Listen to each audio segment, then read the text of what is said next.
you had a magic wand and you could lift all laws and regulations and nothing was preventing you anything, and you could add one reptile to your collection that is not a Komodo dragon, it is not a Gila monster, what is it? It has to be a reptile? It has to be, yeah, we'll say, okay, an animal. We'll broaden it. Giraffe. Why? Why the fuck not? Yeah, why the fuck not, bro? Are you seriously questioning him right now? Yeah, I'm like, why? They don't do nothing. Just eat trees. Giraffe and then helicopter. Bro, what? I can see the helicopter. Eat trees. Fucking snakes sit in an enclosure and just eat rats. I want a giraffe. It's got a neck that's bigger than you are, and then it's got its body. It defies fucking gravity. But you can't ride it. If I put that in my bullshit, if I put that in my front yard, you tell me no one's gonna tell me. Bro, that shit is dope funny, bro. He's like, bullshit. He's all, I'm gonna write that motherfucker. Oh man, yeah, that was a lit podcast. If you guys missed us and Chilcondros, like go back. There's comedy, knowledge, there's everything in that podcast. That shit's lit. That was good. Oh man. This one definitely ain't hitting the algorithm though, bro, because it cusses in the first 30 seconds because of him. Fuck you, me. Yeah. Oh, that shit was great though. Oh man, that was like one of the better comedic podcasts that we did towards the end there. That was amazing. So, U.S. ARC updates. There are none.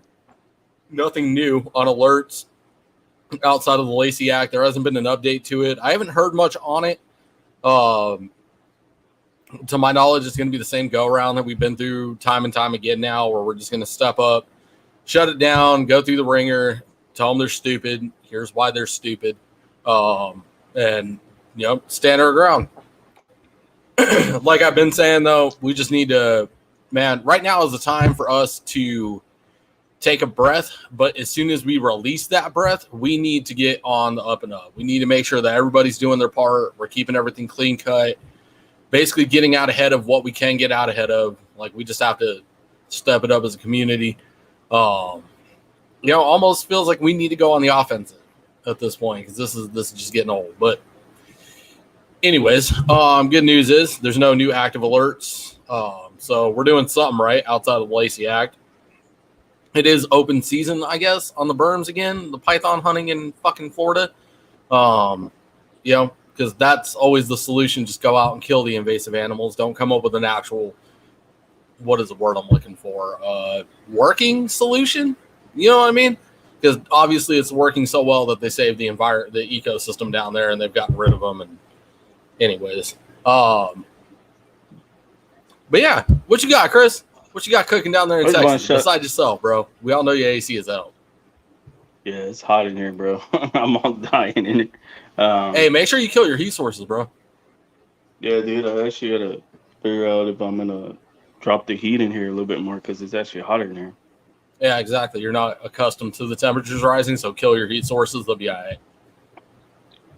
But other than that, shit, nothing. We got nothing going on big here. Oh, dude, we actually have one time San Antonio Expo, Reptile Expo. So I'm gonna go do that. The big, I guess whoever owns that thing hit me up and was like, you can come and chill out here and do a podcast. So I think I'm gonna go live there and have people like just come on and introduce themselves. It's just gonna be one of those shows. Fuck yeah, bro! Set up like a little card table with the laptop and everything. Let's go. Yeah, that's what's up. And that's about it. And then of course, then we got the Texas Lone Star Expo, the Reptile Expo in July. Hey, shout out to Earl. So I'll be there too for both days. So that's gonna be pretty much lit. That's like that's what I'm looking forward to here in San Antonio, bro. That's it. The expos. That was dope.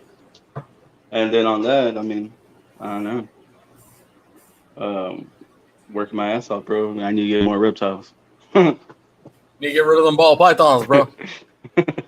So everyone, be ready though, because we're going to introduce 2 new segments. What are you sexing? What are you flexing? Bosaballz is going to be the first victim of this. So any troubleshooting, any errors, or anything we could do better, we're going to learn with Bosaballz. It's going to be a good time. And then I want to shout out, of course, Blue Tongue Republic, our sponsor. He's right here. He's in the chat. He's right there. Go hit him up if you want to design a logo. He did our logo right there. Then we got CMB Reptiles. Go ahead. Yes, sir. They got an expo going on right now, man. I fucking ran out of time today, bro. Like, life is crazy right now. Breeder showcase, captive bred only. Shout out to the fam over there. I've been watching the Instagram stuff. They're killing it. Having a grand old time down there. Any of my Arizona peeps, if you got a chance to make it before 6, go pop in, say what's up.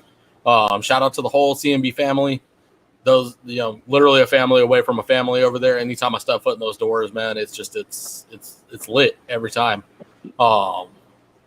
Man, shout out to Reptile Crew, the homie Johnny killing the game right now. Shout out to Choke Andros. He found you a giraffe dog. Yes, he did. Starting a whole movement over here. He did, bro. He did with that comment. Hey, real quick, bro. Gio ain't in the comments, so we're going to talk a little bit of shit. Tell me why he ain't updated the logo in the corner.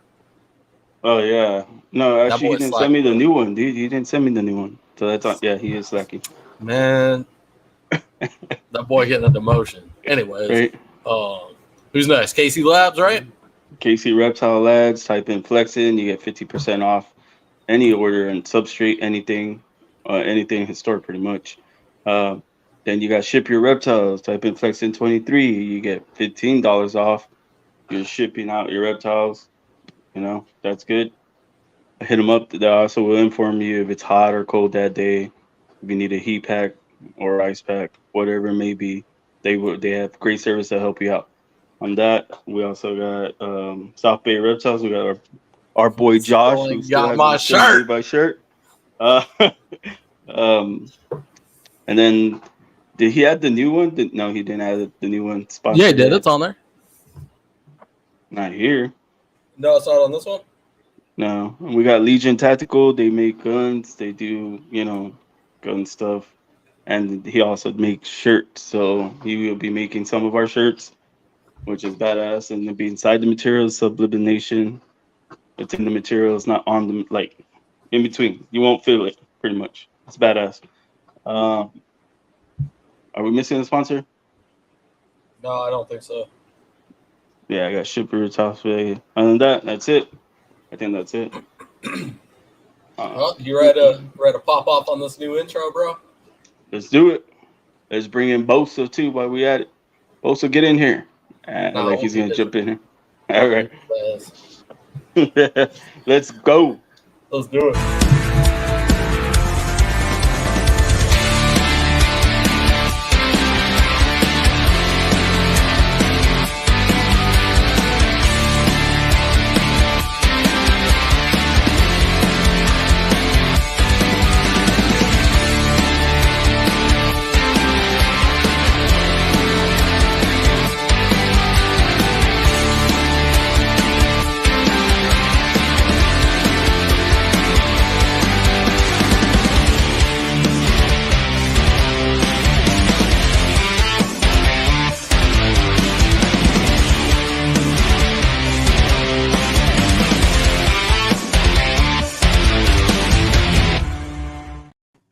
Hey, I just gotta say, bro, that intro is fire. That intro is fire. Real quick, while we at it, shout out to the one, the only Serpent Eclipse Reptiles. Adler actually edited that all together, made a couple of changes for me, and made it really, really pop. So that's the homie. Make sure you join his Patreon if you want to learn how to do that. MJ's intro, just video editing, just sick ass editing in general. Like, just hit up Adler. Like, Adler is killing it. Anything editing, anything logo. Man, what does he not do? That's the question of the hour. What does Adler not cover, bro? Like, IT fucking wizard, bro. Yeah, everything. Anyways, go over to my introduction. Welcome to Sexin and Flexin Live Sunday. We got my co-host Levi, FTL Reptiles, and we got the one, the only, the ambassador, Mr. Smiley, Bosaballz. Man, I gotta go through and plug shit on my own now because Bo's on the damn podcast. What's up, man?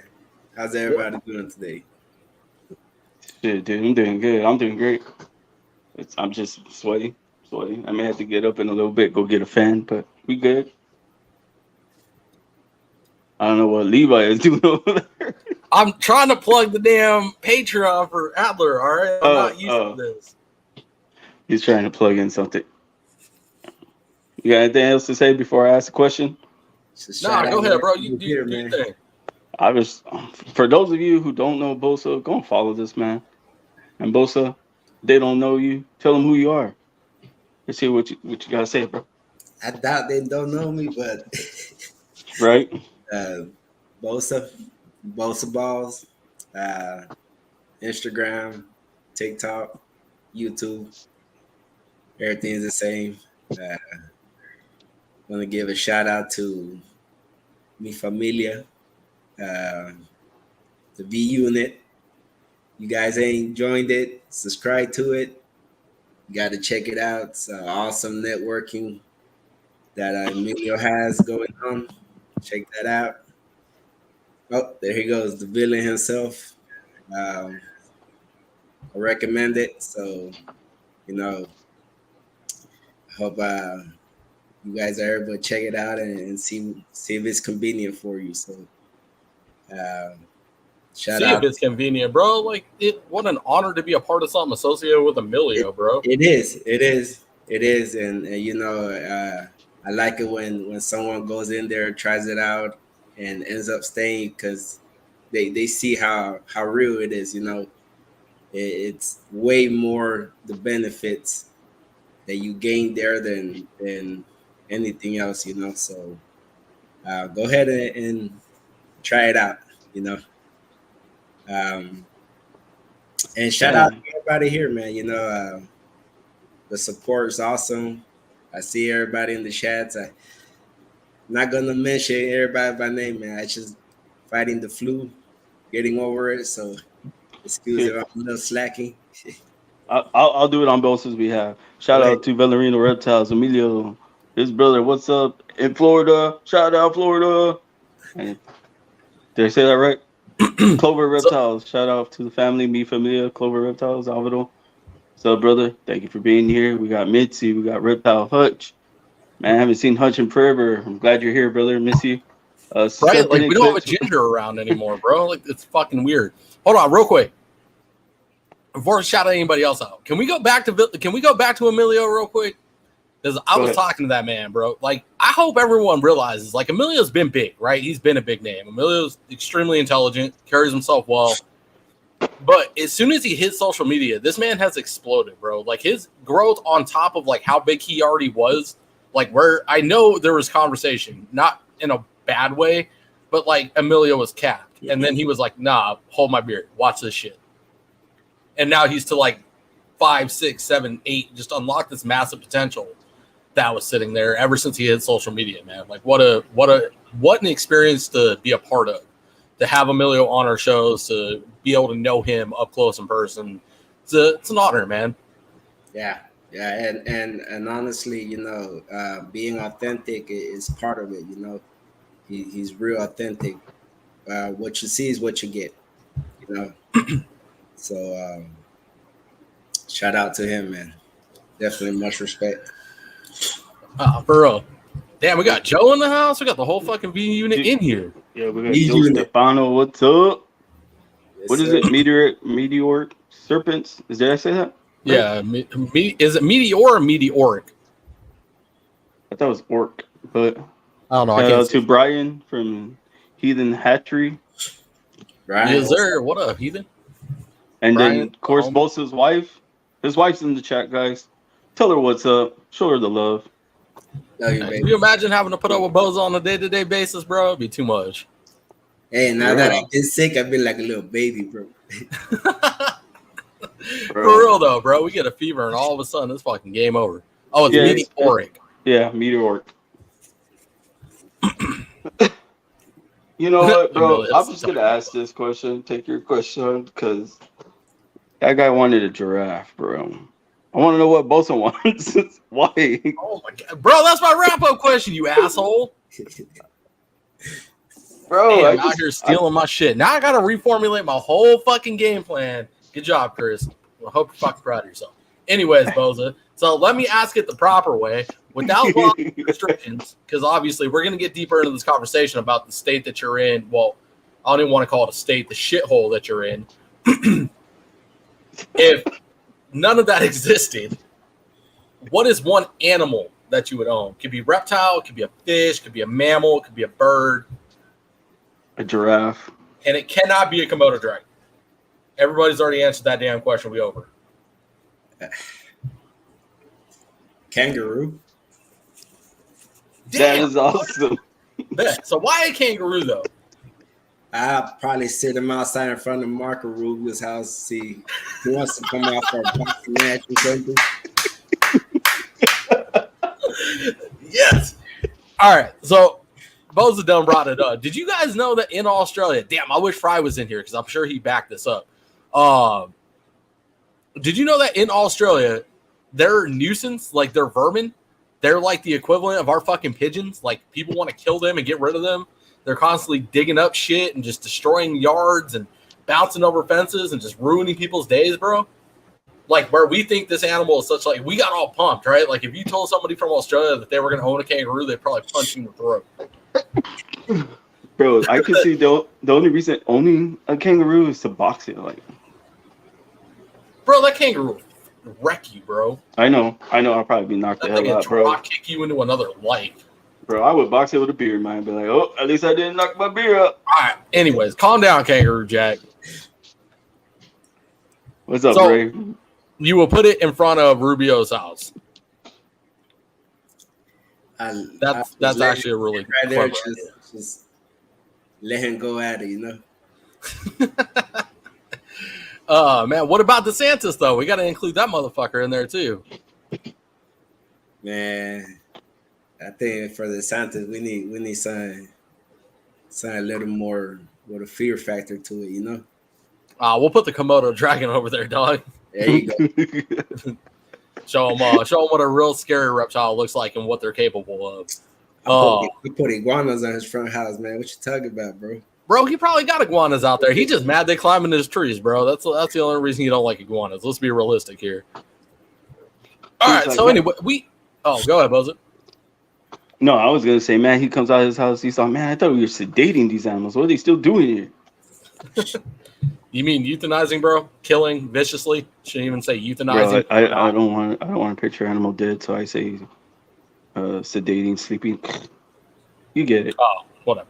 Anyways, so Bosa, we on the damn subject, bro. Let's get into it, man. The meat and potatoes outside of the new segments. What is it like being down there in Florida right now, man? Because it's ground zero for all the nonsense. I mean, it got at least me on my nerves, you know, like just thinking, you know, of my animals.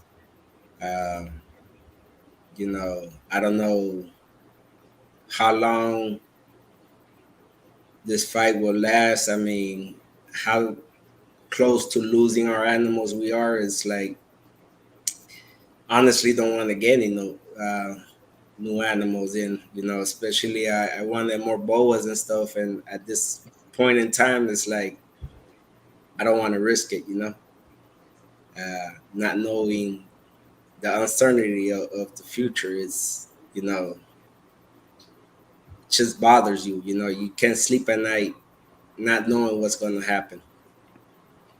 You know? For real, I feel it, man. And I can't say that I relate completely to Florida because you guys got it the worst. But, I mean, it's definitely a thought in the back of my head right now. Every time I pull out my retic or my days numbered, every time I pull out a boa, like, am I invested? Like, I just got done thinking, man, that super dwarf retic that I got from MJ, did I buy that for nothing?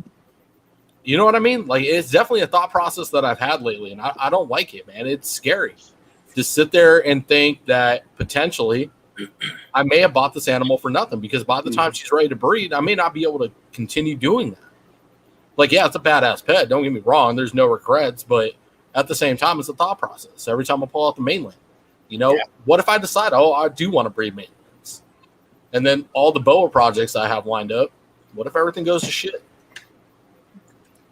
So I definitely I empathize with what you guys have going on down there, man. Like, I know I got you pretty fired up about the boas, so it's really unfortunate that you're not investing in more, man. That's heartbreaking. Yeah, a fun at this species. moment, I decided, like just completely not even think about getting another boa.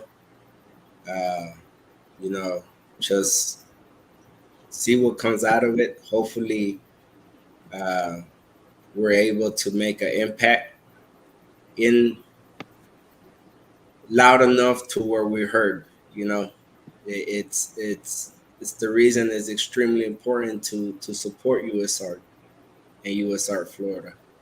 Uh, it's the reason why we can't let ourselves get comfortable with anything.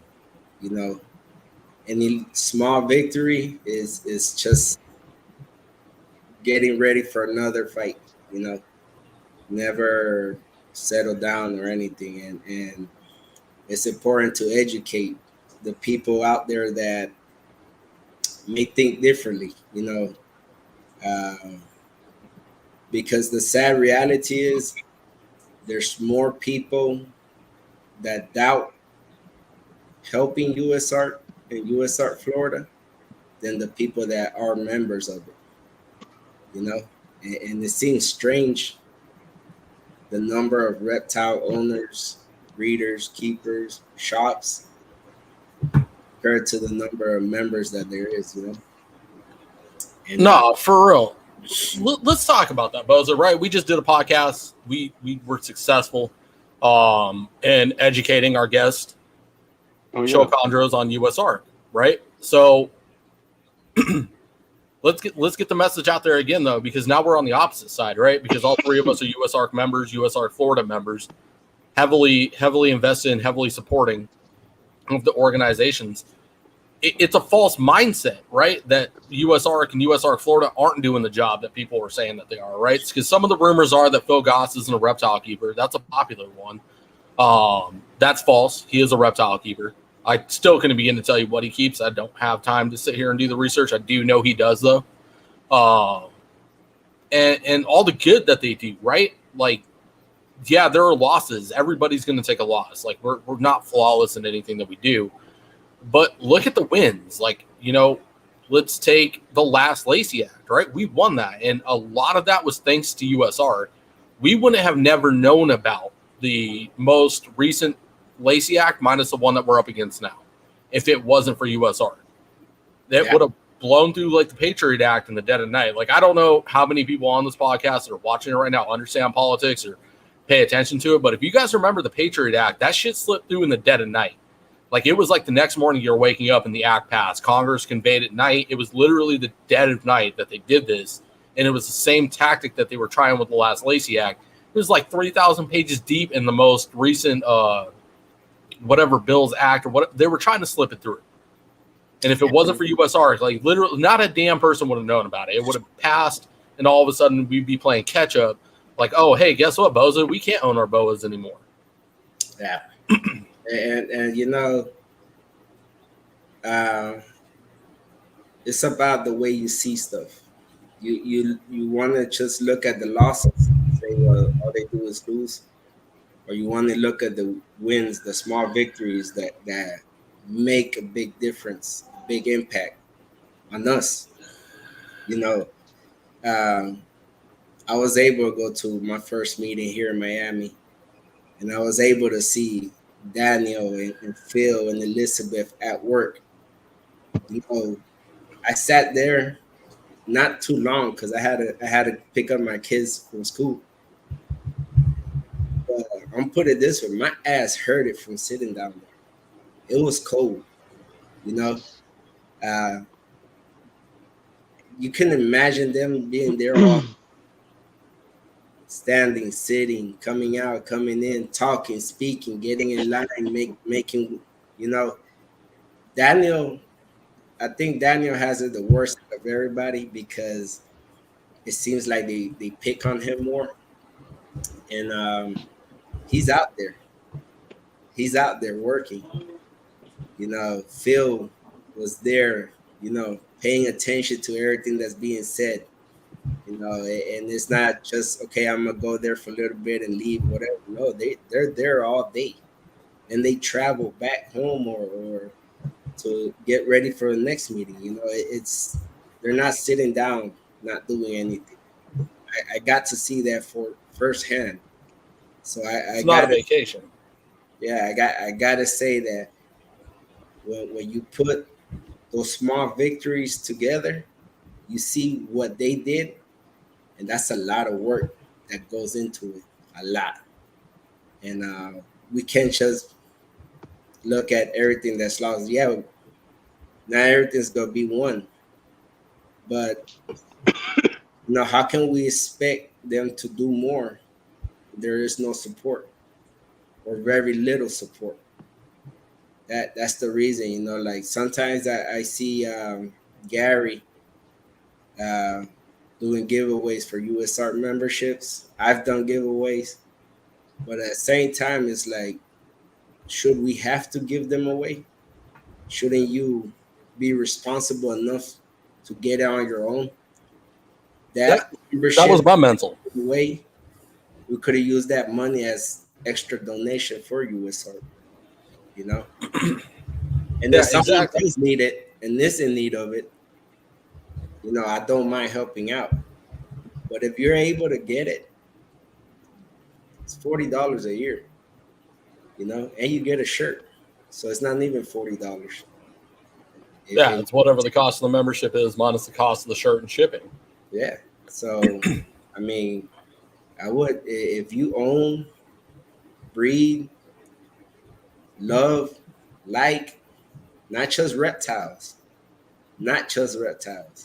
any exotic pet, you need to be a member. Definitely be a member. Yeah, for real. I mean, I convey on the part of like, should we, no, we shouldn't be giving them away. I mean, I hate to say it and hate to be on the opposite side of that, but like the giveaways are cool, but like, why give them away? You know what I mean? Like people need to put in that effort. Like you can't just hand something like that to them. They need to want to be a part of this, because then they're not going to do the education aspect. They're not going to look into it. They have no skin in the game. And then, it's like, yeah, I've got a USARC membership, but I don't know nothing about USARC. Like it's almost contradicting of itself. And again, like you said, that money could be donated to USARC. Like you join and then we match the contribution. It would be a better method in my eyes. Like, yeah, send the receipt, prove that you paid for it, and we'll go ahead and donate. For every membership, we'll match that membership. Whether you go bronze, silver, gold, whatever that is, we match it into donations towards USR. But but I was like, isn't Gary doing something like that where you get the membership, you show him, and then he pays you or reimburses you for buying the membership? Yeah, but you're still getting it for free. You know what I mean? Like this way, like USARC is doubling up. Yeah, and I mean, he does it from his heart, and much respect to him. I'm not saying anything wrong with that. No, there's absolutely nothing wrong with it. Yeah, we're not passionate. It shouldn't be at that point where we're just giving away memberships and people are just okay, I got a free membership. It's like, if you have reptiles, if you own, sell anything, I mean, you should be a member. And it's $40 a year, and I think that they even have a payment plan in case you need it. So, I mean, there's no excuse. I mean, $40 a year we wasted on junk. Honestly. Yeah, exactly. When you own reptiles, there's no excuse, man. These animals ain't cheap, bro. Like it. Yeah. I'm not saying take away from the necessity of the reptiles, but like if you're in reptiles, like you obviously got some kind of money sitting around somewhere. You know what I mean? At $40, that ain't nothing. Like $40 a year is absolutely nothing in today's market, today's economy. Absolutely nothing. If you're working and owning reptiles, like there's no excuse. If you're out here doing multiple Instagram lives and YouTube lives and running around the community, you better be a USARC member. Like if you want to talk in the game, you want to be a part of the game, you need to be a part of the USARC, because that's really what we need. Like everybody that's going to represent the community needs to represent USARC also, because that's the only reason we're able to do what we do. Bro, check this out. I got my USARC shirt, and I've been wanting a USARC sticker, and guess what? I finally got it, and it's right there. USARC. Nice. Yeah, it's little, but it's there. All right, Bosa. Let's talk about this fucking Python challenge, man. What do you think Ron's deal is here? Like, what you think it's going to solve anything? Like, let's just ask this. Let's ask the simple questions, right? Like, do you think it's going to solve it? Do you think that's the answer? Or do you think people just have a reason to go be violent, like the Purge? That's to me it looks like just an attraction, another sport. It's not solving anything. It's not fixing the problem. It's not addressing the problem. It's making what they call an invasive destructive species. They're making it a game animal. It's fun now. It's fun to come out to Florida and sign up and hunt Burmese pythons. So you're making it a tourist attraction. So to me, that's like a double standard, Yeah, for real. And think about, like Abby had said, think about the destruction of the ecosystem in the process. You're inviting people in. They're going out there. You think they're picking up their trash? I don't know if you guys have ever gone out. Do you guys hunt? Do you guys fish? Do anything in the wild like that? Like where groups of people gather at lakes and out in the wild? Man, I would say, I don't know the actual number of it, but probably 80% of motherfuckers don't clean up after themselves. Oh, yeah. I go out herping, and I'm in the middle of nowhere. Like, the middle of freaking nowhere. Like, there probably 10 people have come through this spot at this point looking for animals, and there's trash from somebody that was out there hunting. Like, there'd be a bag of Cheetos, a drink bottle, and, whatever the snack at the time was while they're sitting there waiting for an animal to come by. So you apply that. So there's the damage to the ecosystem. What good are they doing? Like, it's not working. Yeah, and I mean, they're not addressing any problem. They're just making it a sport, and then to come after reptile owners and keepers and blame us for everything that's going wrong, then that's just putting the blame somewhere else, taking it off of them, and then making themselves look good by having a sporting event, because that's what it is, About that money, bro. Money drives everything, man, and it's sad because there's real problems here in Florida, and the problem you mostly see here is cats. Like, I'm not trying to attack people with cats or anything, but there's cats all over the place, and cats create a bigger problem all around than any snake, Number one invasive animal in the world. And they don't address that, and they choose what they attack, because, to the public eye, a cat is a nice little animal, cute. A snake is something evil, something dangerous, and they know how to play the people, and Marco Rubio with his lazy act and all that always coming up. I would like to know if he has any scientific proof. Has he made any studies? Has he seen any of the impact that it will cause?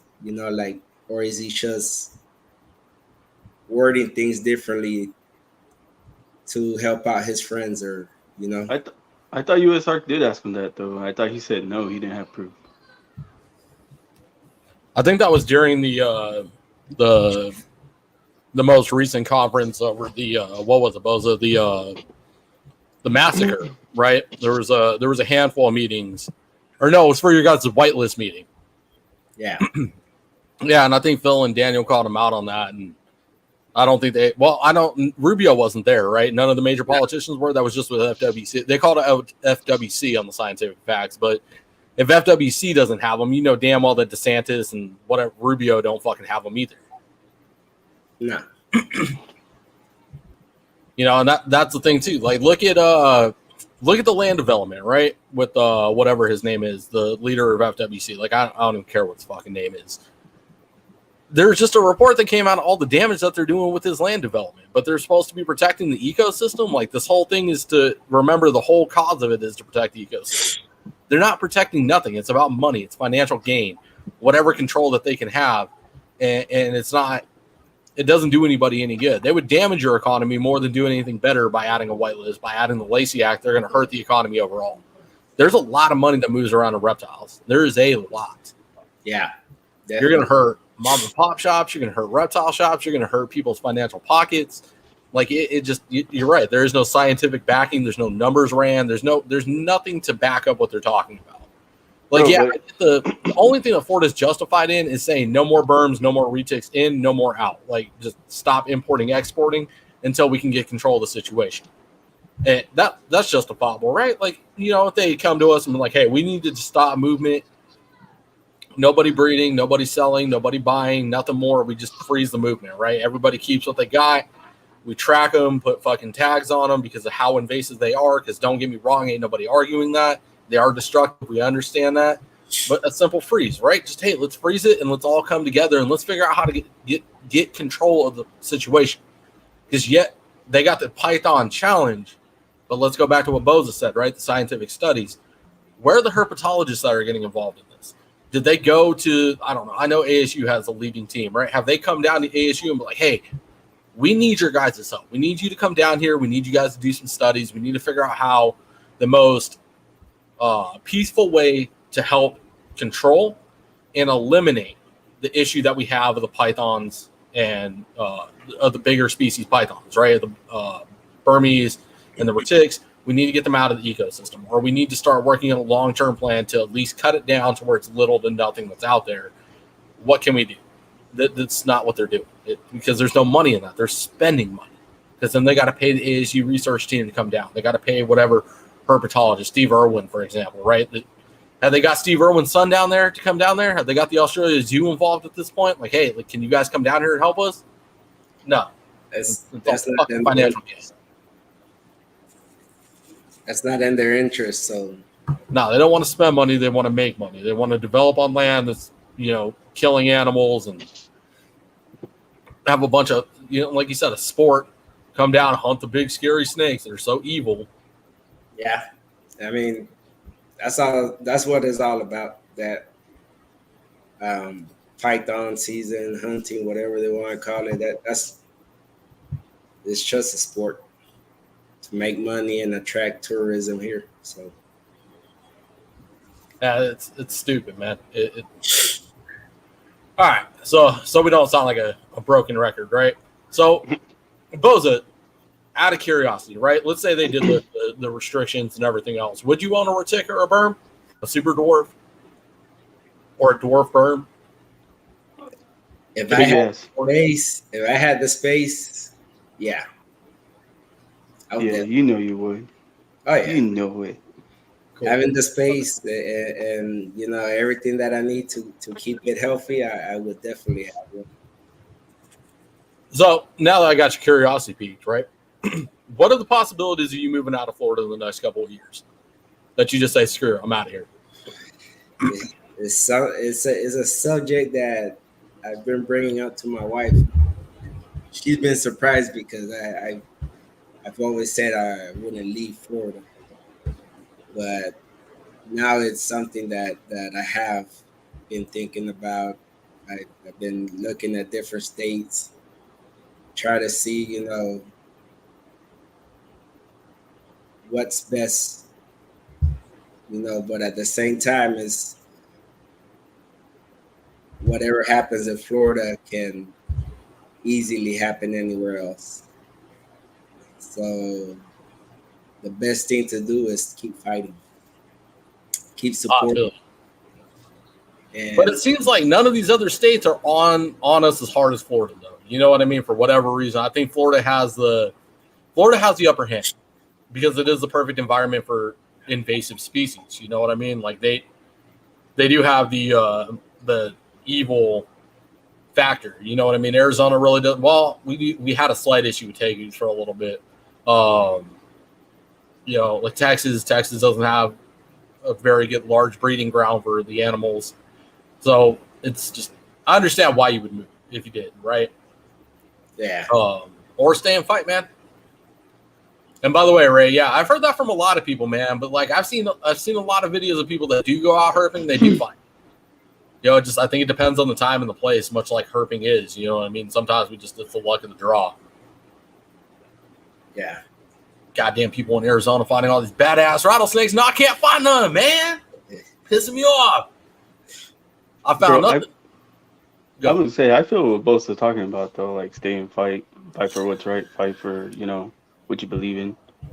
But like, what do you do when it takes over? Like, are you leaving, or are you staying there regardless?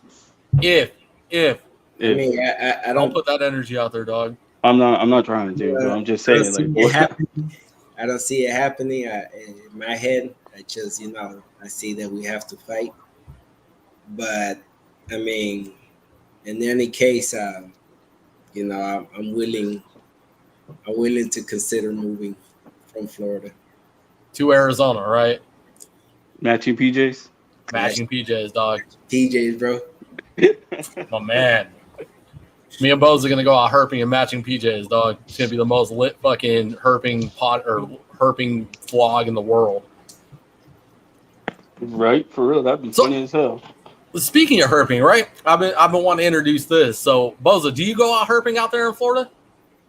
I haven't in a long time, actually. What is preventing you from doing that, sir? Mosquitoes. Damn right. He is damn right. Not wrong. Yeah. Hey. I was gonna say you get chewed up by some fucking shit where you. Hey, these mosquitoes don't play, bro. They even take your pocket change if they can, man. Bro, look at this. I was at work. I was just standing there. I got a bit right in the head, right here. Had a hat on, and I still got bit by a mosquito. Come on. Y'all and your humidity, man. I'm telling you, move out to Arizona, bro. It's dry. We got a mosquito problem, but it ain't that bad. Only during the rain. Mosquitoes. Oh, it's been raining, dude. It's been raining. I'm sure it's been raining Texas, here, bro. Because Texas sucks. Sorry, Arizona's better. I thought Florida was raining too. Aren't y'all getting rain too, Bosa? Shit, it don't need to rain, bro. It's 100% humidity year round, bro. We've been getting showers every day. Yeah, I was gonna say y'all are flooding right now. Yeah. But it goes away quick, and then the worst part is the sun, bro. Like that humidity is just like you go out there, you're suffocating, man. It's like somebody put a bag over your head, right? Yeah. Oh shit! Look who's in the house, bro. Who? Joe Condros, and he still hasn't got his giraffe. Haven't got my giraffe yet. Yeah, bro. I put him up there. He said, "What's up, guys? What's up, big guys?" Oh shit, my bad. I'll be paying attention to Boza. Well, Boza, you need to go out on a herping trip, bro. Yeah. You need to come out to Arizona, bro. I'll take you out herping. Real herping. I'm throwing me with a good time. I'll go out there. Shit, anybody's welcome to come to Arizona, bro. I'll fucking take anybody out. What the hell are you talking about? He said it's terrible down here. I call it the devil's sleeping bag. All I do is sweat here. Yeah. Bro. The devil's sleeping bag. That's interesting. So, Boza. Oh, go ahead, Chris. I was just gonna say, well, let's hope that y'all continue fighting like y'all been doing, bro. On that note, like, yeah, hope y'all keep fighting, bro. I know y'all, a bunch of y'all got out there too. It was you, Emilio. A lot of people traveled a couple hours just to make it down to that meeting. So I have much respect to everybody from up North Florida that traveled. Jeremy, Bud, and 2 other breeders. They left their house at 3 a.m. So Dale also traveled hours. That was awesome. The show up was awesome. So much respect to everybody that came. See, that's my thing too. Like, how did they not stop and think about that? You know what I mean? Like, you got all these people showing up. Like, this industry means something to us. You know what I mean? Like, how are you so caught up in your own shit that you can't stop and take a step outside of your own shoes and just be like, damn, like we might be barking up the wrong tree here. Like maybe we ought to start working with them and not against them. Like when does that happen? You know what I mean? Like I know Arizona Game and Fish is good to us. Like I am so humbled and so grateful to be here. Like I know I talk my shit, but man, it's nice being able to talk to an Arizona Game and Fish person and them be on our side. You know what I mean? Like, yeah, I get you guys. It's cool. You know, whatever you guys need, let us know. You know, being able to go down there and have a real conversation. And these are some of the top executives there. We go down to their headquarters, and it's not like walking in and there's guns drawn and, you know, you're ready to fucking go to war like it is in Florida. Yeah. They're not trying to take anything from us. Like, yeah, we have some decently strict laws, and I understand them because they've been explained. You know, like we can't own outside venomous, and there's good reason for that because a lot of them will survive here. They got out ahead of what happened in Florida and stopped it from happening here. And now you need strict permits. You need strict licensing to be able to do a certain amount of things. But even with those, like we still have freedom to keep a lot of stuff. Like everything I'm interested in, I have no issue with. And if I do want a permit, I do want to get licensed to own something like that, I can go to Arizona Game and Fish and have that conversation. You know, is it like the easiest thing to do? No, but that's the way it should be. If it's something as dangerous and possibly invasive, or will become invasive, it's good to have those permits and licensing in place, right? Get out ahead of the issue so we're not dealing with what we're dealing with in other states. I understand it. But does it hurt to work with somebody instead of against them? I mean, when you probably have politics behind something, it's different. You know, there's land interests going on, and that just creates a whole different conflict. I don't even think it's about the animal so much, more than what's running behind the scenes, which is the money. But it's like, what money are they? You really think about it though, like what money are they after with us? Like, you know, when you really stop to think about it, like let's go down a conspiracy hole real quick. And what about the money are they after with us? Like, what is stopping us owning reptiles going to do for their pocketbook?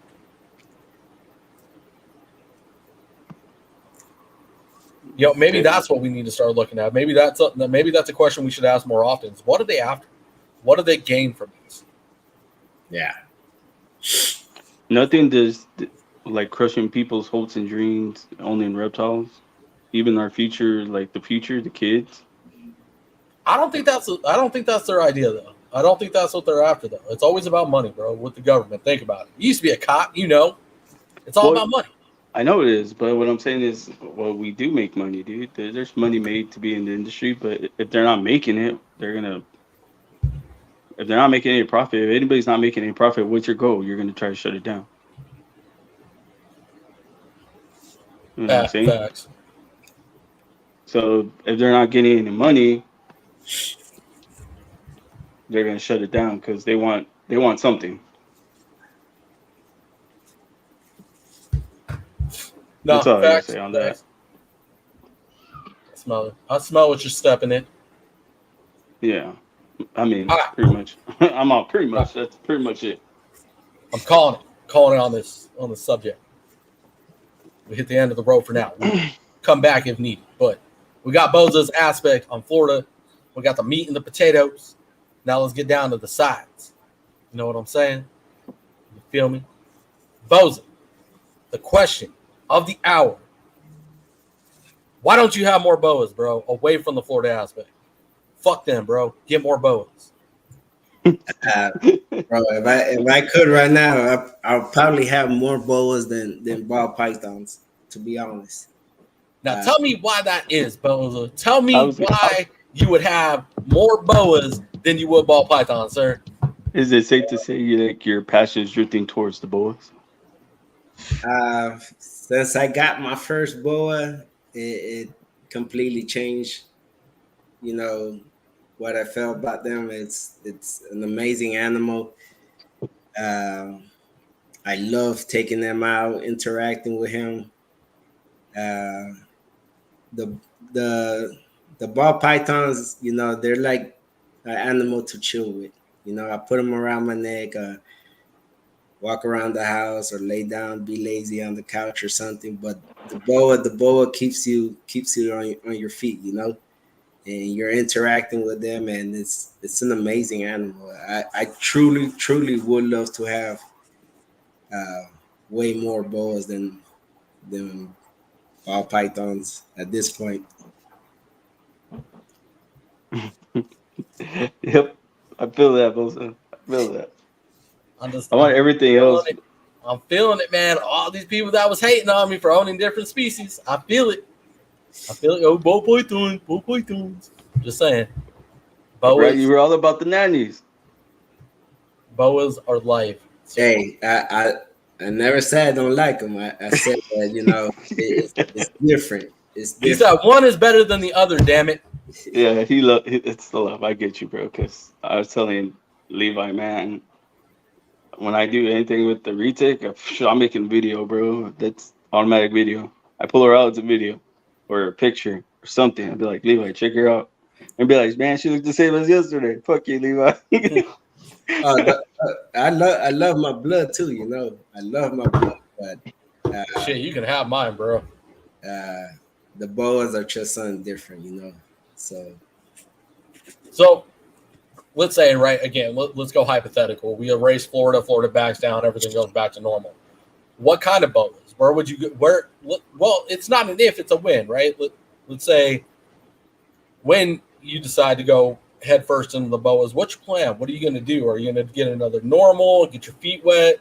Do you want to breed? Do you just want to keep? Like, where are you going with that? If you decide to breed, are you going to do locality? Are you going to do morphs? I will do more of the keeping, not the breeding. But I really like the IMGs. I believe they are the darker ones. The almost all black ones? Yeah, like those are amazing. The way they look, just awesome. And yeah, I would like some of the dwarf ones too. Some of the smaller species too. You know. The Sigmas. Yeah. Okay, I feel it. I feel it. So why the dwarfs though? Why not go the opposite and go over to the true reds, get a real snake? I mean, I would like to have from all of them. You know. Just one from each fan. Oh, Yeah. love it. Yeah. Like to me, they all look amazing. They all seem amazing. I would love to have from the smallest one to the biggest ones. I have no problem with that. I feel it. I love it. Yeah, that's kind of the spectrum I'm on because I got the Guyana now. She'll be big. I've got the 100% Sonoran. So it'll be a wide spectrum in between of them too. I've got some that are mixed in with some Colombians that are going to be bigger based on mom and dad. So it's good shit, man. You need to do it, Bosa. Fuck Florida, bro. Just get them, Bro, dog. I don't Send know them to what me. I'll hold on to them if anything goes down in Florida, bro. he said. Getting into Hog Islands. Hog Islands are awesome, bro. I had one. She was like super red, super pink. She was mixed. She was Oh, yeah. gorgeous too. But like I don't know, man. I got her from. I guess they had imported her, so I didn't know that until somebody told me, hey, you know, they import their snakes and stuff like that, and I was like, well, she's doing fine now. For now, she was eating. Then all of a sudden, she stopped eating, bro, and next thing you know, she died. She just Oh, stopped. So I have pictures of her. That's about it. But like, I don't post her because I don't really have her. So if I That's get tough. asked, yeah. So if I get asked, like, oh, you have that? You own that snake? Be like, no. Like, she passed. Now, Hog Islands are one of the least popular, so they're harder to find captive bred, especially true Hog Islands. Oh. But Bosa, with the boas, right? Let's say, so you're going to own, right? You know, mainly keep. Are you going to breed anything? Like, do you have an interest in breeding? I'm always that person that don't look at to breed. You know, like even with the ball pythons, it took me a while, and still to this day, it's like I'm breeding just to get what I want. You know, the curiosity of making something I want. But as far as becoming a breeder like that, I don't see that in me, you know. So you're not gonna go like all the way. You're not gonna do what I did and just go fucking head in. I can't say no, but that's not my thinking, you know.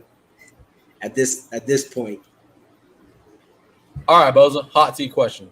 Favorite boa breeder? Go. for what? Favorite boa breeder? I don't know. Why that face, bro? I don't know who's my favorite boa breeder.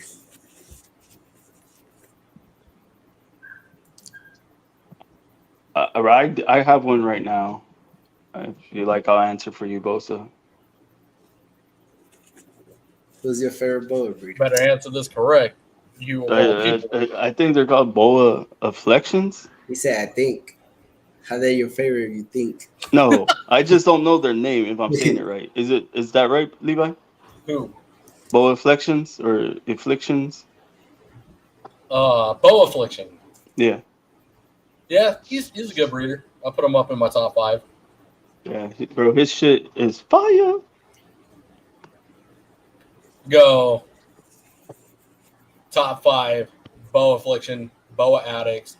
Graceful serpents. Tice reptiles. Number 1 at the top of that list is going to be Dave Levison. Then Vin Russo's just a gimme. Right. You say Vin Russo, you're just kiss ass. So I got a question. It's pretty much the same Don't hurt thing. yourself. Oh my god. Shut it. No, I'm joking. I know a lot of people say they're not in this hobby for the money, right? So when you're going to produce snakes, I hear a lot of the time is like when you produce snakes, you're producing it to make money, right? But unlike me, I can say I'm in this hobby for the animals because when I did it backwards, I branded myself out first before I started producing animals.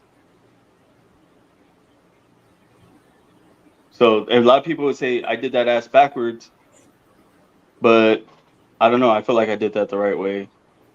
So what would you think? Is that right or like wrong? How would you brand yourself out first? Is it reptiles is what I'm asking, or would you brand yourself out by like your name, your marketing, who you are, person you are? I think getting your name out there is important. Getting to know people and people getting to know you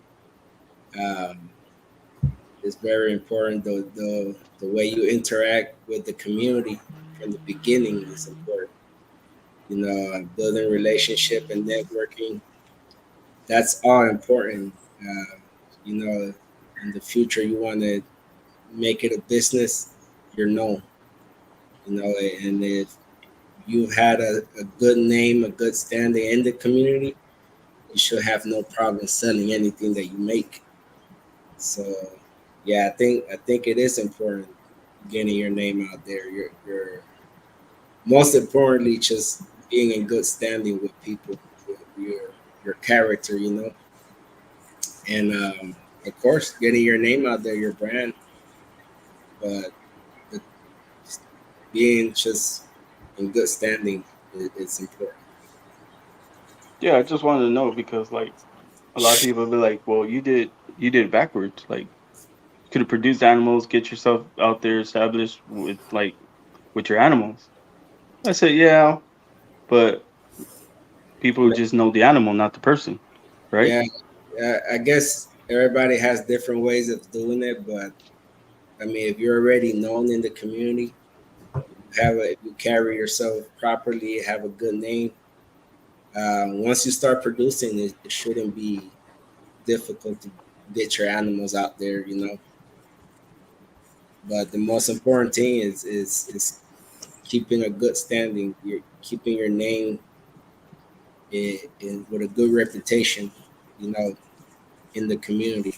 So that's definitely important. I think it's a 50-50 split because you can get your name out there all you want, right? Like you could be the biggest name in the game, but if you ain't producing shit, you ain't producing shit. Your animals ain't talking. Your animals ain't talking. Like your brand could go to the fucking moon, and it's like that people are buying your brand, and that's really not why we're here. But it could be the other way around too. Like your animals ain't talking, so your brand ain't going nowhere. So it's a 50-50 split. I think they need to meet up at some point and be able to go side and side. Like let's take Emilio, right? Emilio's a good example. You're proud to rock Emilio's shirt because Emilio's such a good person. But on the other side, when Emilio shows off an animal, you're not just looking at a normal ass ball python. Your jaw hits the floor and you're like, holy shit, this animal does the talking. So that's like the literal definition of a perfect 50-50 split where the brand is there and so are the animals. Like I think you have to have an even balance of the two. Yeah. So if you got one without the other, it don't really flow. Like if you're not pushing out quality shit, your brand ain't nothing. But if you ain't pushing out a quality brand behind your name, then the animals ain't going to be able to do the time. Like they got to go side and side. Oh yeah, definitely, and you know also the way you treat your customer, your customer service, it all has a lot to do with everything too. So a giraffe. But fucking so I had it. I was like, I know where you're going with this, Levi, but I was just like, so yeah, the moth hitting the floor look thing, like how they come at you, like, oh, well, what are you working with? And then you tell them what you're working with. They see your animal, they're like, oh shit, you got like some heat back there. How come you haven't showed this? Well, for that reason, you know. So people are gonna be like, let me see your reptiles when they come into the room, and be like, oh shit, no wonder you don't post your reptiles. That's why I never posted my reptiles before. Yeah, but on the other side, bro, like, all right, so I'm gonna be real. Like Vin Russo's a given, right? Mm-hmm. Because of what he's done. His brand does the talking. But if Vin Russo showed off what's in the back of that room, we wouldn't be having a conversation about this right now. Vin Russo would be at the top of everybody's fucking list. It would never be a question. Michael Foster is another huge one, right? Like let's talk about one of the soon-to-be gods of boas. And I don't give a fuck. I throw hands with anybody over this, what I'm about to say. Michael Foster will be at the top of that list very, very soon. And it's because of what he's showing off and what he's working with. And the brand carries itself, and you want to talk about another person that's got a 50-50 split. Well, I'd say he's more on the animal, let the animals do the talking side. Right? But like I know what's in Vin Russo's collection. I've heard the rumors, I've seen things on the interwebs, it's gonna be posted on the interwebs, but they're posted on the interwebs. But like if he was showing off those animals, we wouldn't be having a conversation about anybody else. It'd just be Vin Russo. So again, the 50-50 split, but it's not really working all that in the favor of what we're talking about, right? Yeah. Because I don't know, man. I get torn between like I don't give a fuck about my brand and I'm gonna just let my animals do the talking. Like I'm gonna post those animals and like when jaws hit the floor, like then we can start talking. You know what I mean? Like my logo is cool. Like shout out to Gio. I appreciate and love the logo because it's handmade. But if it wasn't handmade by Gio, I don't give a fuck about the logo. The logo means nothing to me. Shirt means nothing to me. Like, yeah, that's cool. Like, oh, you got a flashy ass sticker. Where are your animals at though? Because I see a flashy ass sticker, and that's my first question. It's like, all right, cool. So you dumped all this money into the sticker. Where are the animals? Oh, they're there. Just beheaded. Like, I go to your IG page, and like, you don't have animals posted. Like, it. Yeah, no, I mean, you're another person that's just fucking sticker swapping and not doing anything to further more the business. Again, it's got to be a 50-50 split. That you have to, you know, even if you're not producing, at least show what you're working with. You know, if your goal is to make it a business, you know. But like I said, it all depends on how you work it, and the main thing is the networking. So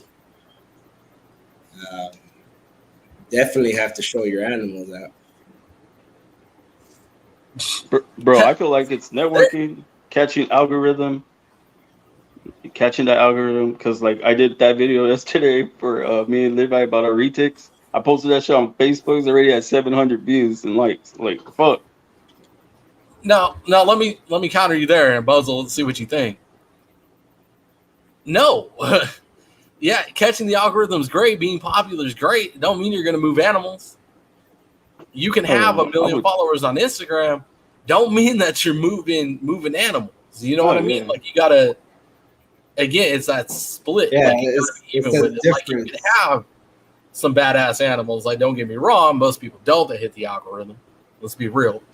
They don't have that jaw hits the floor animal. But you're hitting the algorithm. You're doing everything right social media-wise, but you're not a good customer service representative either. Yeah, it's a difference from your viewers to your potential buyers, and because there are people that are on Facebook, bro. Like, you don't know that they have animals. They don't post nothing, but they move shit. Yeah, I know a lot of people that do that. Like, I have a buddy that does that. Like, he doesn't post his animals a lot, but he moves them. Like, he can sell his whole like clutch just like that. But what I was gonna say, like, even though like catching the algorithm, posting videos, making videos, that shit can also open doors for you, for better opportunities. Yeah, no, for sure. No, yeah, I'm not bashing on it or nothing. Like, I hit the algorithm every occasionally. Like, it's a cool feeling, and sometimes it does good shit. But yeah, I don't know, man. I'm still growing all my shit too. Like, I don't fucking care about social media. Like, I could have 5 followers. It is important though to get your stuff out there, but yeah, but then you got on the other side, you got breeders that are doing shows that sell more than the top seller on fucking Instagram. Yeah, because they're just known in person. Like, I don't know. I'm more quick to buy from somebody I know in person than I am somebody on the interwebs. Yeah, and the shows are very important. That's where it's a face-to-face interaction. So I think that a lot more people are more comfortable buying from the person themselves, or if they've seen the person and met the person, they're more comfortable ordering something, having it shipped because they know that person. So getting out there in the shows is definitely important. Bro, that's what I'm trying to do. It's a split. It's like you got to have this like almost melting pot of skills, right? But anyway, so back to Chris's original question, though, right? Like, what is your take on people that come in for the money versus people that come in for the animals? Is there really a difference? You know what I mean? Like, there are people that breed just to sell. There are people that breed just to breed. They breed for themselves, and everything extra just happens to get sold. Is there an issue from either side? I don't see an issue myself. I really don't care as long as the animals are in good health. It like I said, there's people that have the money, they come in and they start producing the stuff that sells and they do good, and it's strictly business.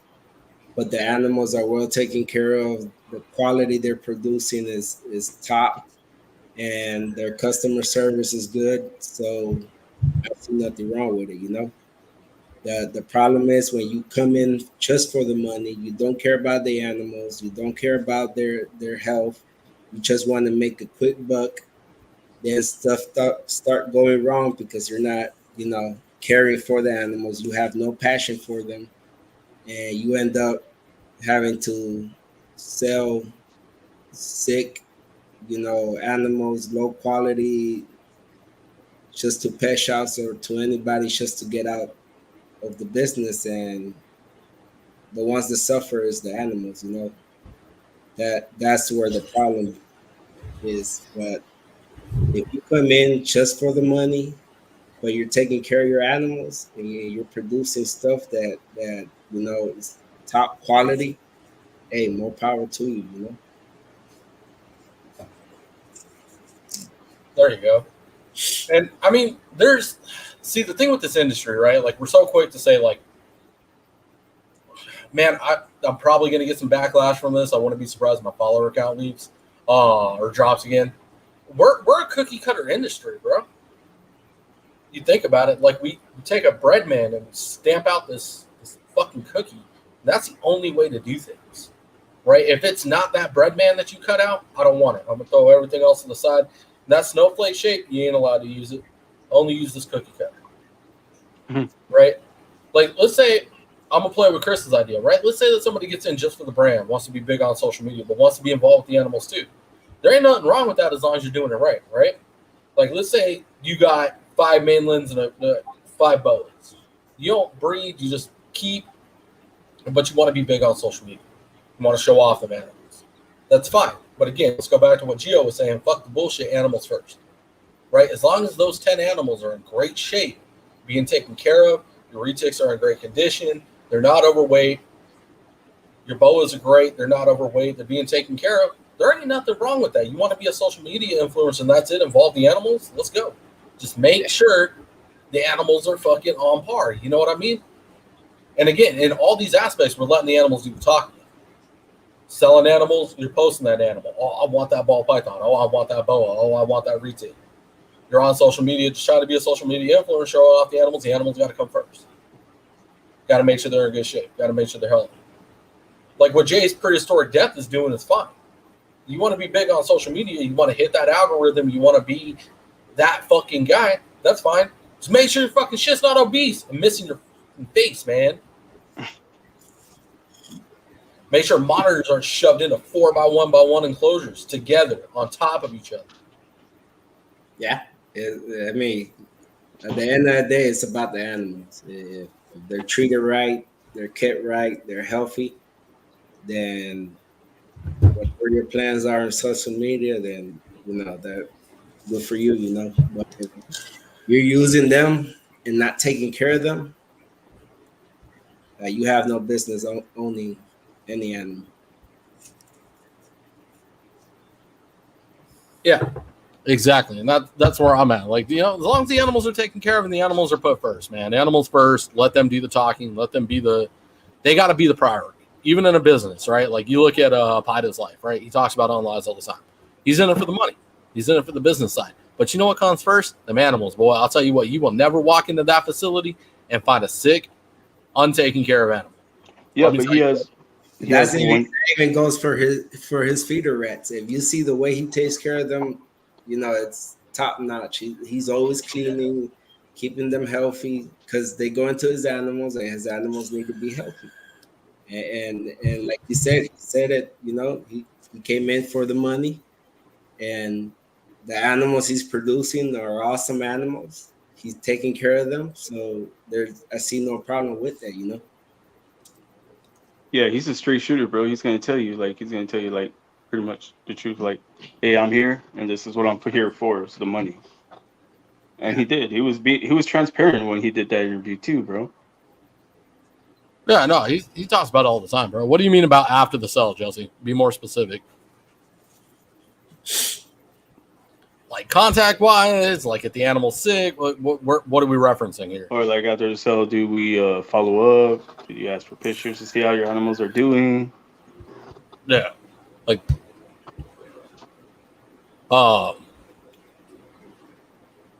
yeah. Now I'm curious. Was that a question for us or Bosa? Bro, you already know Bo's are gonna be there for a 2-hour conversation if you need it, dog. Oh yeah. Bosa's like, hold on, let me get my my whiskey. He's like, my Jack Daniel. His Jack, Mr. Jack, your gentleman's Jack. Vetting, help me out here, Jess. Now I'm even more lost because now it sounds like pre-sale. Because we're vetting customers. I mean, I think that comes down to like that would be before the sale. Yeah, that's going to be before the sale, and it depends on, I guess, on what you're working with. Vetting, oh man, that's a tough one too.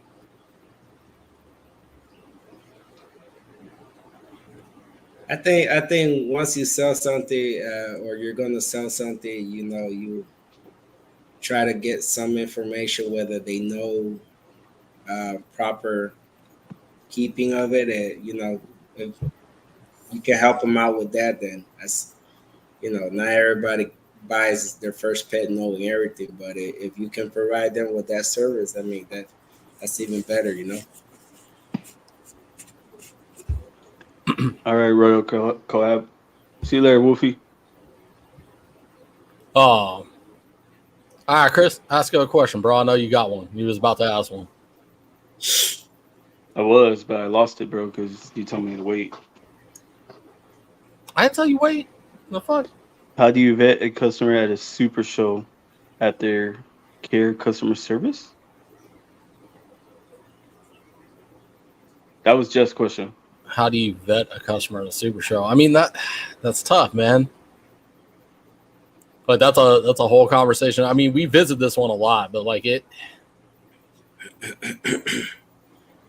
shows are tough, man. It's so tough because you got a lot of people coming in that want to buy their first pet. You got a lot of people that have never been keepers. It just, I think the best thing, man, is we need to up the shows. We need to use the technology that we have and have tablets out on the tables, care sheets, all the information that the customer needs right there available. I mean, the difficulty in that's probably way too tough at this point in time, but like this industry really needs like a revamp in technology. Because like you go to some of these like shows and shit, like they got to other shows like tattoo expos and car shows, and they got all the information for the cars laid out and everything's there and available just at your disposal. I've seen the tablets before where you scroll through and learn about each thing that you're looking at. It's something that would help. That would help with the vetting, so the customer knows what they're getting into. Obviously, talking to them, you know, hey, what do you know about boas? What do you know about ball pythons? What do you know about mainland super dwarfs? And just simple vetting questions. Make sure that they're prepared for what they're getting into, that they have the basic care, you know, knowledge that they're going to need to get into the animal. And then post is just following up with the customer. And I mean, some of these breeders are big. So like if you need questions, being available for when a customer reaches out, you know, setting up a follow-up probably isn't going to happen, but just making sure, you know, just be there customer service wise, be Emilio. Oh yeah. That, and you know, that's difficult to be because Emilio is extremely passionate what he does. So his customer service is top notch. Yep, customers first. For real, dude. He said he'll even tap you, be like, "Hey, let me talk to the customer first, and then I'll come back and hang with you." He does that. Yeah, Emilio don't play about that. It's how it's supposed to be, dog. Yeah. All right. Chris, you think it's time, bro? I think it's time. You ready, Bosa? His first question. Let's go. Let's go. New segment, baby. All right. Bosa, what are you sexing, bro? My wife. No, like what are you breeding? I know what are you breeding, bro? What you got cooking? You know what? I should put 2 snakes up there, bro. Talking about troubleshooting, I should put a picture of one. I don't understand that, but yeah, because I just like you want to have sex with somebody, you know. But I'm good. You shouldn't choose the name of the podcast. Everyone's gonna know it's about reptiles. See, this is what happens. Well, you put 2 love symbols. You could put 2 snakes. Bro, those are gender symbols, not love symbols. The fuck? It's a male and a female. It's the same stuff. It's a lock of the gender symbols. It's a male and a female. It's the same shit. It's a reptile podcast, bro. Let him answer. Let him answer the question. You said what I'm breeding? Yeah. What you got? What you got? What are you sexing, bro? What are you putting together? I got right now everything that I got I'm working with is with nanny. Pied, clown, everything's going to nanny, albino. And you know, I kept my project real small, real simple, just because I'm like I said, I don't plan on selling. Whatever I have extra, that is, you know, I can hook someone up with it, but for the most part, it's for me. So right now in the incubator, I got a clutch of banana pie to nanny, so making some hets for my future. That's about it. That was your first clutch, right?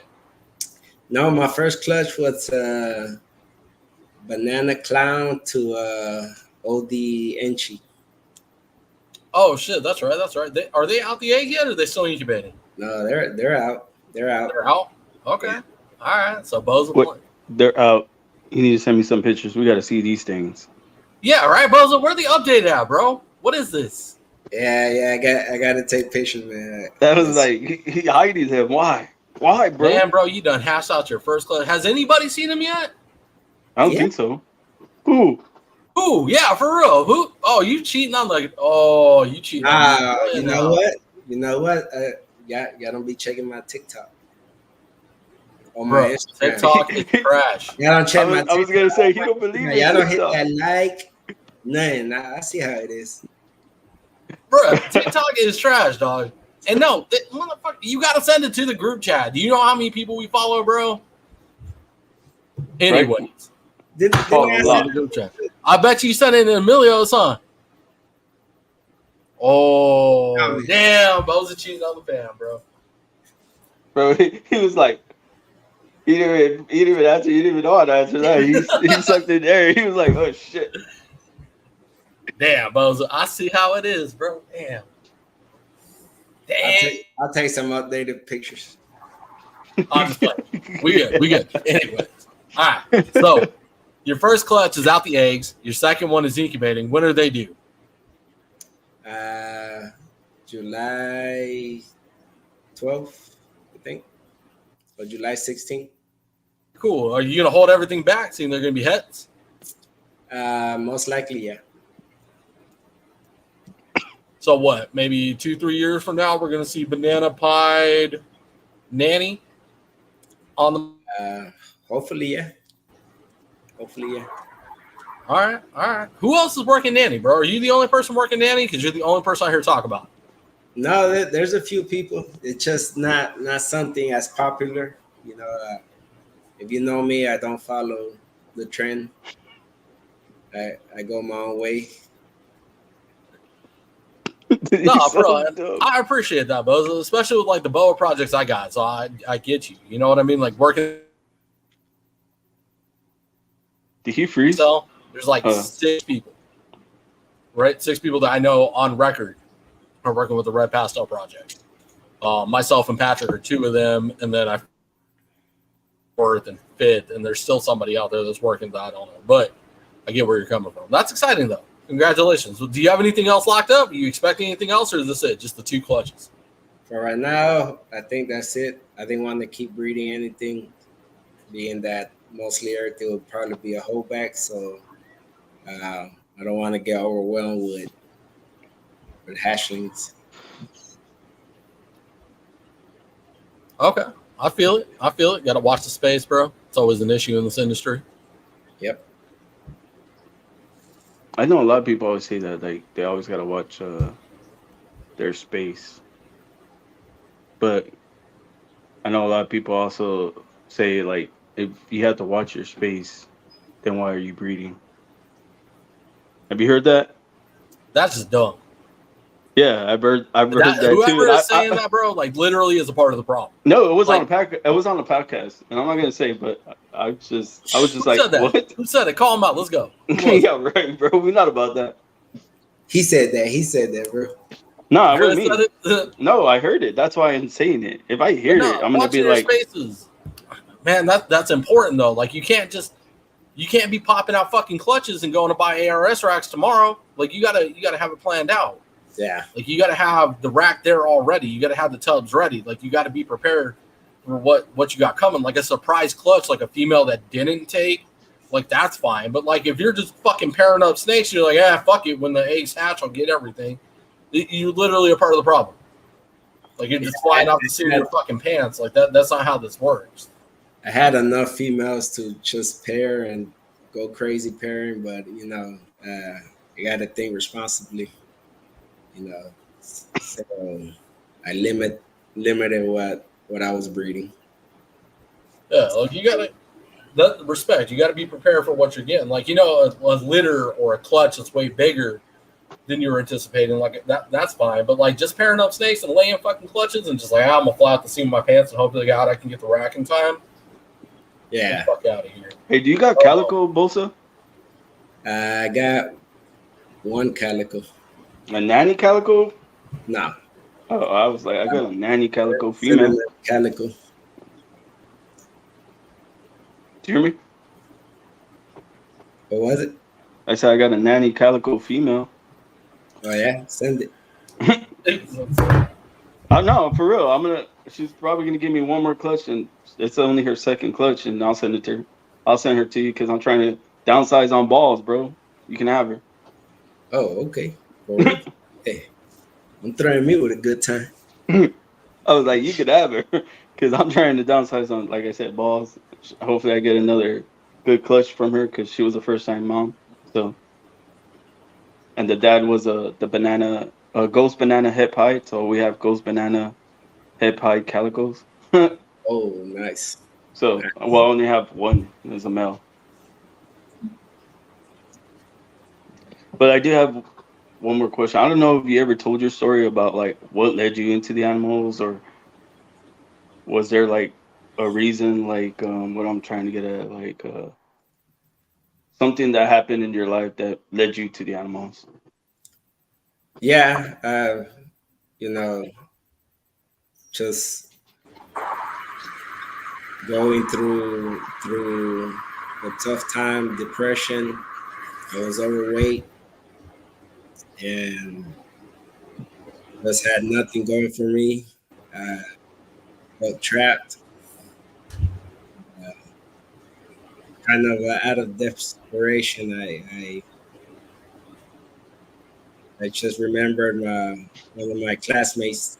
He got into ball pythons, and he had told me about them, and you know, I was seeing the pictures, and even though nobody in the house liked snakes, knowing me, I went against what everybody goes for, so I went and got myself a pipe ball, first one, and breeder ended up giving me a classic. Brought them home and just it was instant love. Instantly started checking them out, and little by little, like I came out of my depression, came out of my stress, came out of so much negative thinking. Um, Once I saw I had more ball pythons, I lost weight. I was half the man.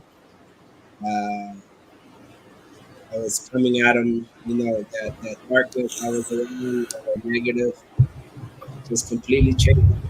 Like completely became somebody different, or who I was before.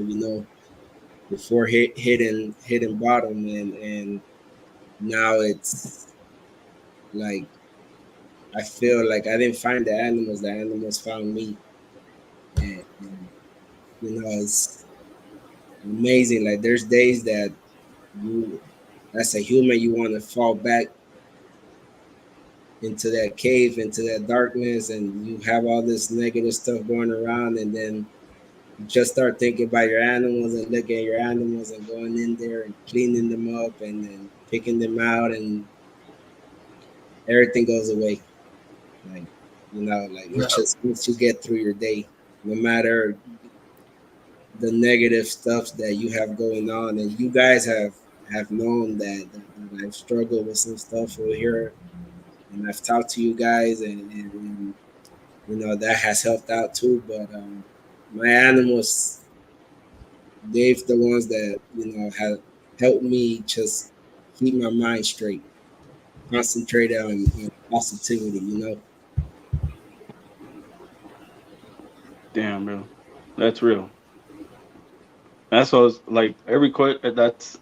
That's what I try to get out of everybody. I want to know why, or like what led them to the reptiles, and and that's what I always try to get at, is being real, so people can see the real you. Like, this is Bosa.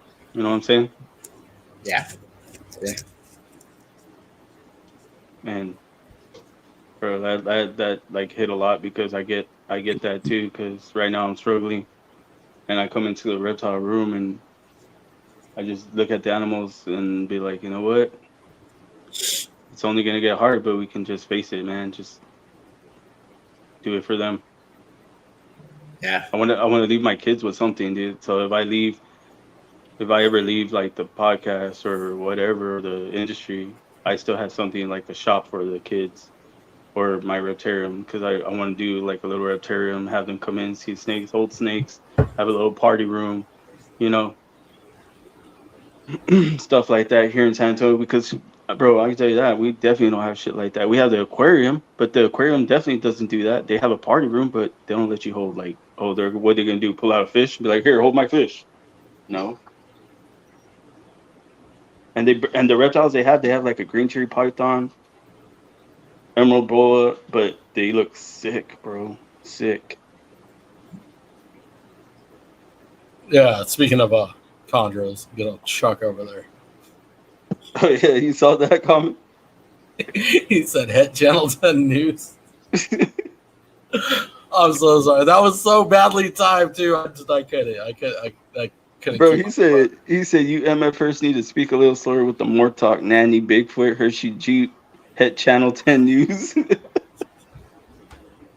Oh man. Oh man, Chuck, I don't think you need a giraffe, bro. I think you need to start doing stand-up comedy. Oh bro, man, that's funny. That's sick, Bosa. For real. Like we know some of the struggles that you've been through, and it seems like everybody going through it right now. And yeah, these animals, man, they bring you back. Like I said, man, my biggest piece of advice to anybody owning these fucking reptiles, man, shut the phone off, shut your tablet off, shut your fucking computer down, and just spend time with the animals. Yeah. Like, make sure, even though we're trying to post these animals and be a part of social media and all that nonsense, make sure you spend a wholesome time with the animals too. Fuck the pictures. You can get pictures anytime. You can get videos. You can get your content anytime. Make sure you spend some time in that room alone, therapeutically. Yeah, bro. You know we're always here for you, dude. That's what family's for, bro. We're always here. Listen to you talk. Be here for you. It's something that I appreciate always. And everybody should have a good circle around you. It's not always easy, but surround yourself by positive people, and it just makes it that much easier. Hey, speaking on that, Bosa, have you ever felt like trying to spread positive gets harder every day? Yeah. Right? Bro, I've like tried to keep up with you, and then I'm like, oh man, I'm not feeling it today. But thank God, for Bosa, because like I go to your page and you have all these little positive quotes, and I'm like, I got you. And I come back with another one, or something. Yeah, but I mean, can't look at it as it being hard or anything. Just got to keep doing it. That's it. Yeah, it's hard too, especially like for like those of you who don't know. Prior to this podcast, my grandfather passed away. That's why I didn't do the podcast yesterday, because I couldn't do it. But I was gonna try to do this one and be here, with you guys and laugh and try to laugh and joke around. Because I know my grandfather wouldn't want me just in my room crying or anything like that. So we're here. But hold on, time out. Chris, just to call you out on something real quick. You had a podcast yesterday planned? Yeah, on Cold Blooded. It was Cold Blooded Games. I was supposed to interview a IB, fitness model like champion. You got to get that promotion up, bro. So I didn't do it. I told her like, let me reschedule, because I just wasn't feeling it, bro. I wasn't myself. I wasn't in the game. And today I was thinking about Bosa all day, man. I was like, what am I gonna ask Bosa? Like, what am I gonna hit him with? And that was one of my questions I was looking forward to. So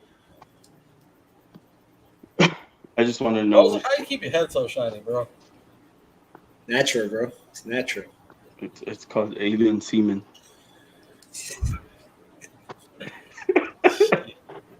I'm joking. All right. It's actually true now, Oh my God. We're not going down this road. I have stayed away from this whole damn podcast. I just want to say, so Bosa, you're in on the wrap-up question.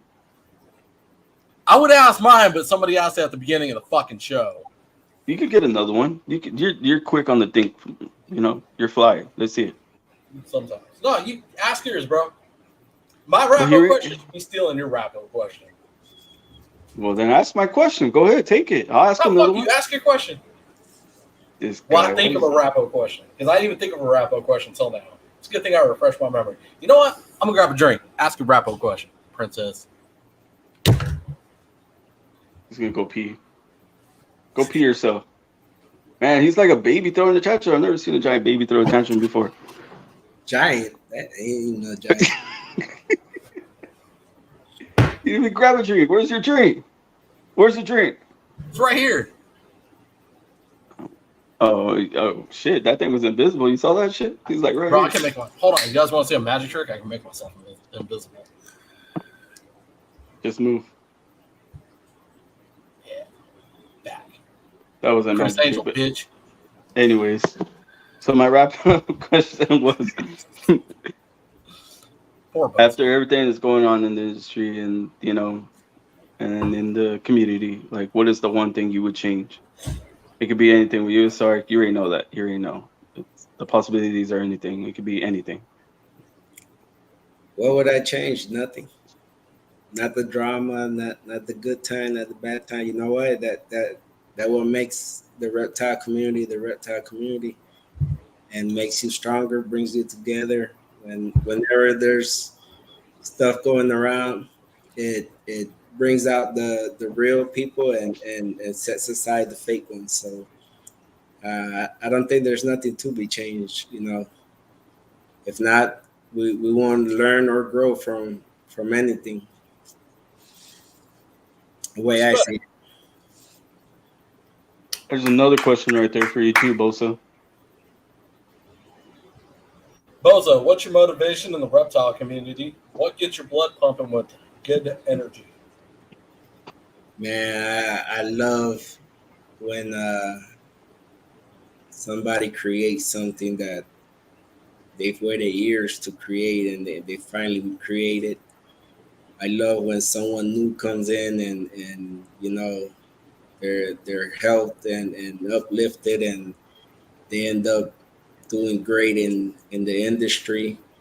I love it when we get kids involved and they becoming future breeders. I love it when I see someone being successful.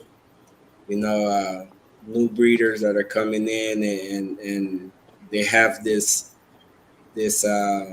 passion and this image that they want to create and they're going for it, and you see how they work towards it and they're doing everything possible to make sure that they are successful. I love that. I love to see that motivation in them, and it motivates me. If someone's successful in the hobby, then we're all successful. It shows that we all can be there. It's no reason to hate on anyone or wish you were there. Celebrate them. Celebrate everybody's victory. Celebrate it. One day we're gonna be celebrating your victory. One day we're gonna celebrate my victories. That's the way I see stuff. Keeps me motivated. Just celebrating everybody. Bro, I got something to say with that too, because have you ever heard that one meme where it's like bet on me, bet against me? He's because when I come up, I'm coming up. A giraffe. All right, look here, Dana White. Hey man, we get a giraffe, man. Fuck it. Like, we need that damn giraffe here, man. But if you get the giraffe, but if you get the giraffe, Chuck's gonna come over there. Jack Daniel bottle. Man, the thing y'all would do with a giraffe, Chuck, and a Jack Daniels bottle, and you and Chuck together, man, that's not gonna be a pretty picture. All right, look here. Chris keeps it up, bro. We're just gonna feed Chris to the giraffe. We'll dress him up like a tree. It'll be all right. All right, Bosa. You ready for this wrap-up question of mine that I just came up with on the fly? What I tell you? Not an IMG. What is your favorite boa morph? Or a combination of morphs?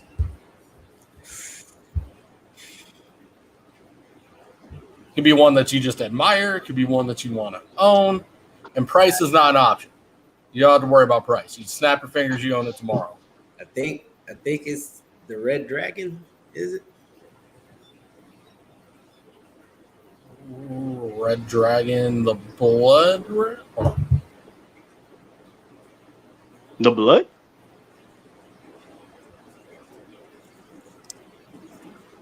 I think that's the one that I had seen that. Like boa wise? Yeah. Oh, okay. I know what he's talking about then. I think I've seen that. I saw that on somebody's. Wasn't that on somebody's post? The blood call? That sound right? It's like super red boa. Yeah. Yeah. I think that's the one he's talking about, Levi. Oh, it's not a call then. No, it's not. This live was brought to you by Jack Daniels. Oh yeah, there it is. About it? Looks like it. Or are you talking about that red one that Russo posted? I think it. Yeah, I think that. The one I shared? Yeah. That jet, I think that's just his bloodline, bro. That's not a red dragon. That's just that's the Russo, the Vin Russo bloodline. That shit ain't nothing to fuck with, boy. Let me tell you. Yeah, I seen that. I was like, whoa, that's. All right, one last question, Bosa. Here we go. You ready for it? We're gonna wrap up the show on an explosive note, sir. What is What your are you biggest flexing? Well, what are you flexing? But what is your biggest flex? What's my biggest flex? Right, Pull it out, bro. Pull out your biggest flex right now. Not your damn. Put your motherfucking arm down. This animal's related. Pull out your biggest flexing animal. What is your go-to? What are you showing off, bro? It'll be my nanny stuff, bro. Pull out your number one nanny. Let's go. Show it off. Let me go get him. Here's my flex.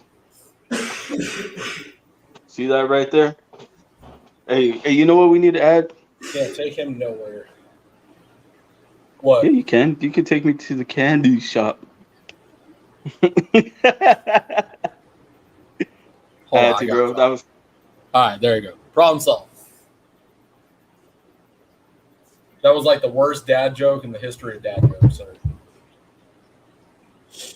where I like to lick the lollipops. You like to lick the lolly?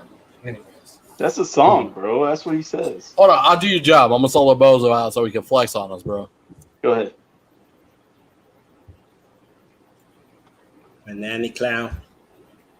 Ooh, That's gorgeous, though. Not too long ago. that's a flex right there, boy. Let me tell you what, that clown actually looks cool too. Like that. It That looks is a blade, different but it's clown. not, right? At what? I said it looks blade, but it's not, right? As far as I know, it has no blade in it. Okay. Just a nanny clown. Damn, Bozo flexing on the whole ball python community with that motherfucker right there. On nannies, bro. I never seen a nanny like that, though. And I do have a clown pied, but this will be my biggest flex since this is what I'm working with.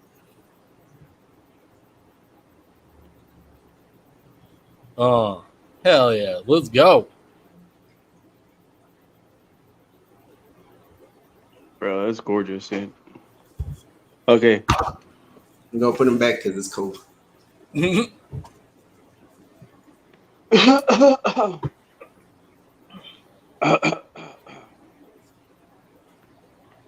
just making our own sound effects. Right. Let's drop the bomb on you, baby.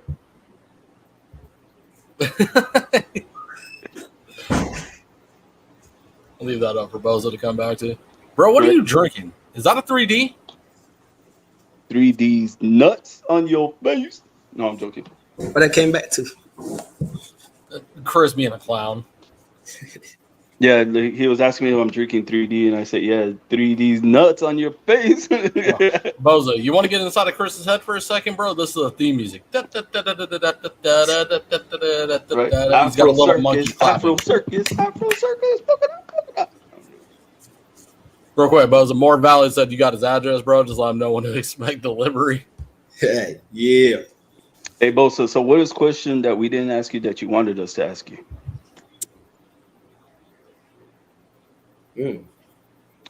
Like it could have been like, do you take a shower in hot water or cold water? Yeah, why didn't you ask Who me? the fuck's taking a shower with cold water, bro? I do, bro. I love cold water. Fuck the hot water. Fuck that noise. I don't know, bro. That's a tough question. I don't know. I feel like we covered everything. We got you to be real too. Which I want to add a segment. I want to, like, in the middle of the pod, just be like, boom, let's be real. Okay, Costco. What? That right there. was good. You did not see, like, Bosa was being genuinely real. Yeah, exactly. We don't need a segment. It's been Boza been real the whole damn podcast. No, man. What you trying to say? No, this is one of his fucking aliens in disguise of him. That too could be. I mean, you know how many friends he has. Let's not talk about the aliens right here. He's on the defensive watch. Shut the fuck up. Right? All right, we're not going down this damn road. No, absolutely not. I know I started this one. We're not doing this. Not this podcast, damn it. All right. Get enough of this on a damn group chat. Yeah, I asked questions. Leo gets curious with the probing and stuff, and I don't want to go into details. Bro, I think everybody knows what probing leads to, but Gio's an expert on it. He can tell you all about it. Y'all go hit up his Instagram. He'll tell you all about it. Right. His Instagram is Eden's Den. Eden's Den. Hit him up. He'll tell you everything about probing. All right, let me steal Chris's thunder. While I plug Gio's Instagram, Boza, where can the people find you, bro? Instagram, TikTok, YouTube. You find me there. Oh, and you don't got a YouTube yet? Herp Social. Herp what? The new Herp Social. Oh, is that the one that Billy was talking about? Yeah. I know what you're talking about now. Yeah. What is that on? Is that like an Instagram platform? Was that Facebook platform? What's the platform look like? It's on its own platform. Oh, that's where you were saying you can go out there and post anything you want to sell, right? Like, hey, I got this animal for sale, but they let you sell it and they don't ban it or block it off or remove it. Yeah, I heard about that. That's actually pretty cool. There it is. There's Agent Stin Geo. Hit him up. Make sure you ask him about probing, bro. He'll tell you all about it. And then real quick, on a more serious note, there's Boza's Instagram. Make sure you hit that man up. Give him a follow. Which one is it? This one, full. I just highlighted it. Damn it. Let me do my job. Would you? Boza's in the live, bro. We don't have him to plug. All right. On that note, y'all know where to find Boza.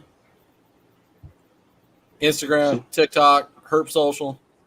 Make sure you follow this man. If you don't, you lame. The ambassador, the one, the only.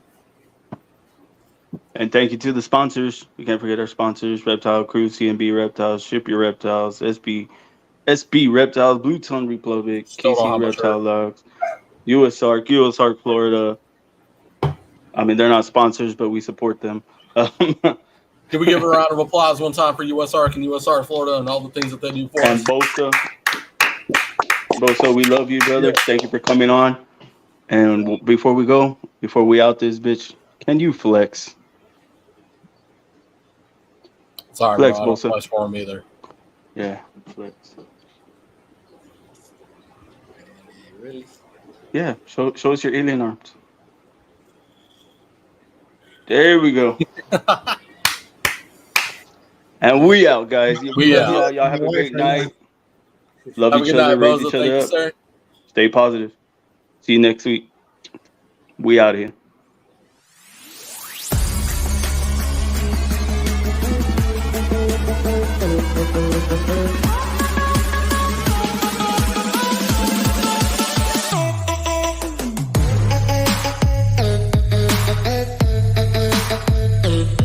Thank you.